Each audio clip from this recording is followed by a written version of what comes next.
La redécouverte au Festival de Cannes cette semaine de La Maman et la putain de Jean Eustache, 49 ans après sa première présentation au festival en 1973, nous a donné envie de revenir une nouvelle fois sur la carrière de notre cher, très cher Jean-Pierre Léaud.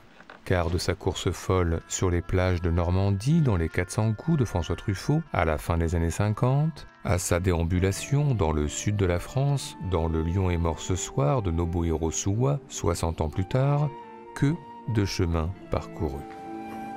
Durant ces années, Jean-Pierre Léaud aura été l'alter ego de François Truffaut, tournant 6 autres films avec lui. Antoine Douanel, Antoine Douanel, Antoine Douanel, Antoine Douanel. Il aura également été un fidèle de Jean-Luc Godard, le suivant dans ses essais politiques, comme La Chinoise. L'impérialisme et tous les réactionnaires sont des tigres en papier. Jean-Pierre Léaud aura été aussi de moultes autres projets singuliers et aventureux, comme Out One de Jacques Rivette, quasi entièrement improvisé, ou cette aventure de Billy the Kid, western de Luc Moulet, tourné en Haute-Provence. Et puis dans la foulée, d'autres projets tout aussi aventureux en Europe, en Italie et doublés en italien, au milieu des statues avec Anne Biazemski pour le Porcherie de Pasolini. Ida, vorrei farti una proposta. À Bruxelles en scooter pour le départ du Polonais Jerzy Skolimowski, ou à Londres à pied pour J'ai engagé un tueur du Finlandais Aki Kaurismäki, avant de devenir une figure tutélaire, philosophant avec Lou Castel pour un célèbre monologue dans La naissance de l'amour de Philippe Garrel. Personne ne sait ce qui se passe aujourd'hui parce que personne ne veut qu'il se passe quelque chose. En réalité, on ne sait jamais ce qui se passe, on sait simplement ce qu'on veut qu'il se passe. Et c'est comme ça que les choses arrivent. Ou incarnant un cinéaste attentionné et bienveillant chez Bertrand Bonello dans Le Pornographe. Ne cherche pas à être juste. Ne cherche pas à créer une émotion quelconque. L'émotion, c'est moi qui vais la chercher. D'accord. Sans jamais oublier son don pour la comédie, qu'a su par exemple exploiter Lucas Belvaux dans Pour rire. Je sais pas comment je dois voir ça, mais c'est très très troublant. Je ne vois pas pourquoi. Je t'assure que découvrir après 15 ans de vie commune que sa femme aime le vélo, c'est troublant. Et puis plus récemment, un rôle à sa démesure, comme l'idée d'une consécration, dans La mort de Louis XIV d'Albert Serra, où il incarne le roi Soleil au crépuscule de sa vie. Sire, la bonne gelée préparée par vos cuisiniers. Et dans cette foisonnante carrière, quelques constantes, comme la passion pour la littérature, très jeune, et confirmée à l'âge adulte, la passion pour les fleurs également, pour souligner les envies de romantisme d'un personnage plutôt décalé par rapport à son entourage. Bonsoir. C'est Pierre ? Il s'appelle Nicolas. Mais aussi, et c'est là où nous voulions en venir, une passion certaine pour la musique, de quoi nous donner, comme parfois, comme souvent, envie de tirer un fil musical dans sa carrière. Alors tout d'abord, en Antoine Douanel chez François Truffaut, Jean-Pierre Léaud a travaillé dans une maison d'édition de disques, de la fabrication des pochettes à la fabrication des vinyles. Plus tard, il a partagé sa vie avec Claude Jade, professeur de violon donnant ses cours à la maison. Et encore plus tard, il a flirté avec Dorothée, tenancière d'un magasin de disques. Écoute Sabine, je suis désolé, je me suis trompé, j'ai pas le temps de t'expliquer. À part ça, Jean-Pierre Léaud a assisté à de nombreux concerts, par exemple à la salle Pleyel, dans Antoine et Colette, la symphonie fantastique de Berlioz, avec dans la salle Marie-France Pizier. Jean-Pierre Léaud a également assisté à des concerts privés très chics, notamment à Londres, celui de Joe Strummer, dans J'ai engagé un tueur. Mais aussi, toujours dans un bar, dans Made in USA de Jean-Luc Godard, une interprétation a cappella éternelle d'As Tears Go By par Marianne Faithfull.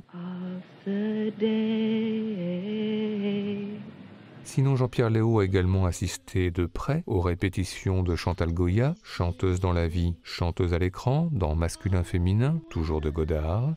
Je ne veux pas qu'on sache que je t'ai rencontré. Ce qui nous fait penser que Jean-Pierre Léaud a croisé d'autres chanteuses et chanteurs au cours de sa carrière. Françoise Hardy en Coup de vent, toujours dans Masculin-Féminin, mais aussi Johnny Hallyday en Coup de vent aussi, dans Détective. Un petit apéritif, madame.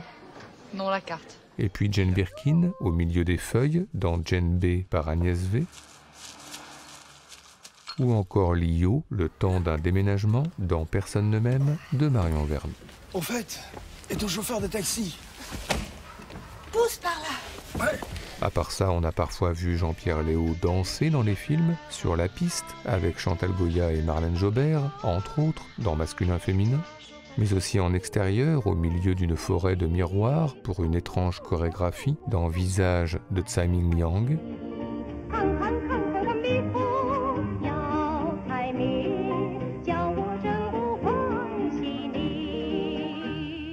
Et puis bien sûr, Jean-Pierre Léaud a chanté, aussi bien en débarrassant la vaisselle dans Masculin-Féminin. Qu'est-ce qui te demande avant que tu pourrais débarrasser?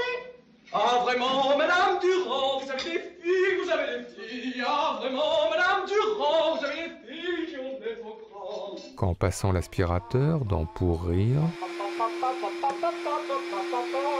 Aussi bien du Guy Béard dans une cabine téléphonique jaune dans Week-end. Même sous la pluie, l'odeur me poursuit. Que du Henri Salvador dans un bus bleu dans Le Lion est mort ce soir.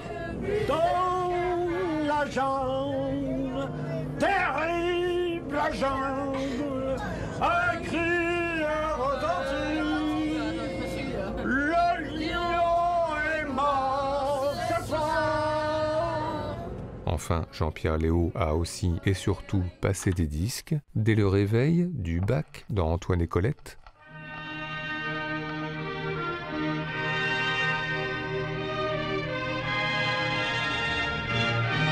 Mais aussi dans La Maman et la Putain, un souvenir de Damia pour rythmer son quotidien avec Bernadette Lafont et Françoise Lebrun.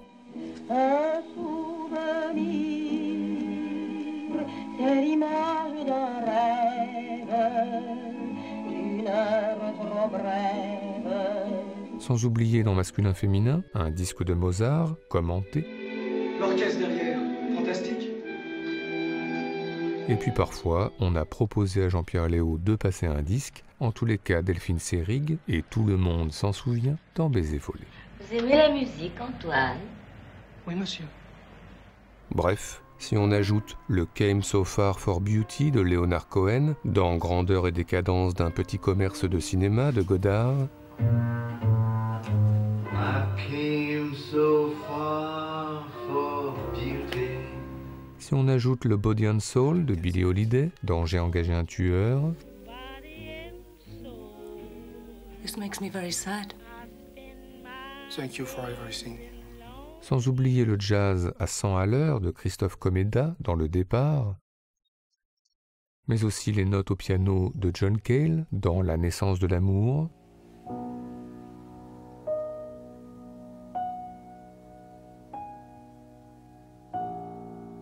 et enfin le grand choral triomphal de Georges Delerue pour La nuit américaine de Truffaut.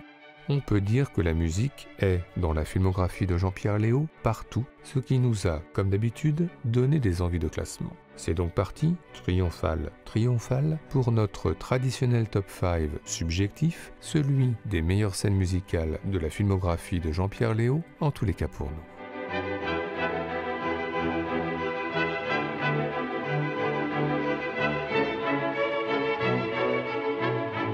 Notre numéro 5, commençons, actualité oblige, par La Maman et la Putain de Jean Eustache, car comme nous l'avons dit, le film est rythmé par de nombreuses musiques écoutées sur disque par le trio Léaud, Lafont, Lebrun. On y entend notamment du Offenbach, du Edith Piaf et même du Deep Purple, et puis, dans cette scène tout en sourire facétieux irrésistible, la chanson des Fortifs de Fréhel. Que sont devenues les fortifications et les petits bistrots des barrières? C'était le décor de toutes les chansons, des jolies chansons de naguère. Où sont donc Julot, Lily, Casque d'Or et petit Louis le Cosson, si célèbres alors que gagné les fortifications et tous les héros des chansons. Des maisons de 6 étages, ascenseur et chauffage, ont couvert les anciens talus. Le petit Louis réaliste est devenu garagiste et Bruant a maintenant sa rue. Julot sera de l'Institut bientôt et Nini possède un château. Notre numéro 4, Le départ de Jerzy Skolimowski, film rythmé par les compositions jazz de Christophe Komeda, mais aussi par une chanson interprétée par Christiane Legrand qui retentit notamment dans cette scène nocturne dans un salon de l'automobile désert pour de saisissants échanges de regards entre Jean-Pierre Léaud et Catherine Duport installés dans une voiture particulièrement originale.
Notre numéro 3, une scène en 2 temps que nous avons soigneusement gardée pour le top, La Chinoise de Jean-Luc Godard. Anne Wiazemski a quelque chose à dire et surtout à faire comprendre à Jean-Pierre Léaud, alors une petite sonate au piano de Franz Schubert.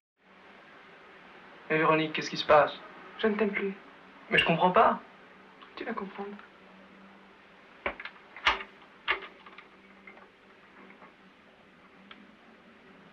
Véronique! Tu vas comprendre. Véronique, explique-moi, qu'est-ce que c'est? Pourquoi tu me dis ça?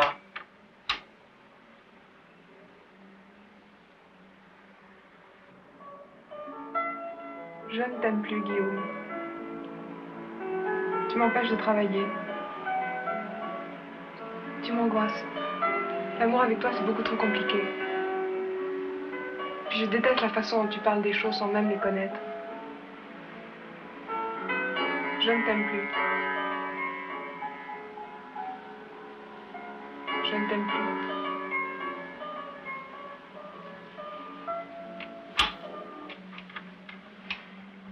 Bon, t'as compris maintenant? Ouais, j'ai compris. Je suis vachement triste. Notre numéro 2 est une évidence, L'amour en fuite de François Truffaut et plus particulièrement Ces derniers instants. Jean-Pierre Léaud retrouve Dorothée dans son magasin de disques, bientôt rythmé par la chanson d'Alain Souchon L'amour en fuite et l'apparition soudaine d'images de Jean-Pierre Léaud dans les 400 coups, frisson encore aujourd'hui, totalement garanti.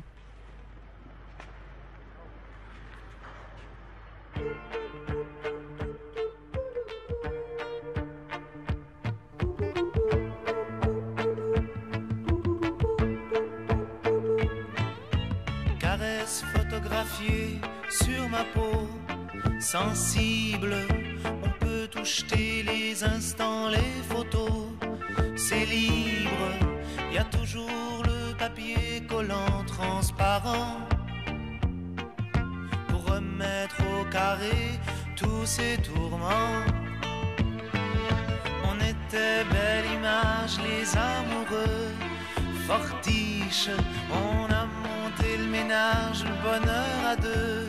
Je t'en fiche, vite fait les morceaux de verre qui coupent et ça saigne. La v'là sur le carrelage, la porcelaine. Nous, on n'a pas tenu le coup. Bou, ça coule sur ta joue. On se quitte et y a rien qu'on explique. C'est l'amour en fuite, l'amour en fuite. Enfin, notre numéro 1, une scène ne suffisait pas pour dire l'émotion que Jean-Pierre Léaud a toujours suscitée chez nous. Alors proposons maintenant un petit montage hommage au rythme d'un célèbre titre électro des Troublemakers, Get Misunderstood, apparu au début des années 2000, un titre qui met en musique le fameux monologue de Jean-Pierre Léaud dans La naissance de l'amour de Philippe Garrel, bientôt rejoint par un sample de la musique de John Berry, puis par la voix d'Etta James, une réunion de talents très singulier, idéale pour conclure cet hommage à Jean-Pierre Léaud, le seul, l'unique, et surtout l'éternel. Personne n'ose provoquer l'avenir. Faudrait être fou pour provoquer l'avenir. Faudrait être fou pour risquer de provoquer un nouveau 19, un nouveau 14, un nouveau 37. Alors, il se passe jamais plus rien. Si. Parce qu'il y aura toujours des fous et des cons pour les suivre.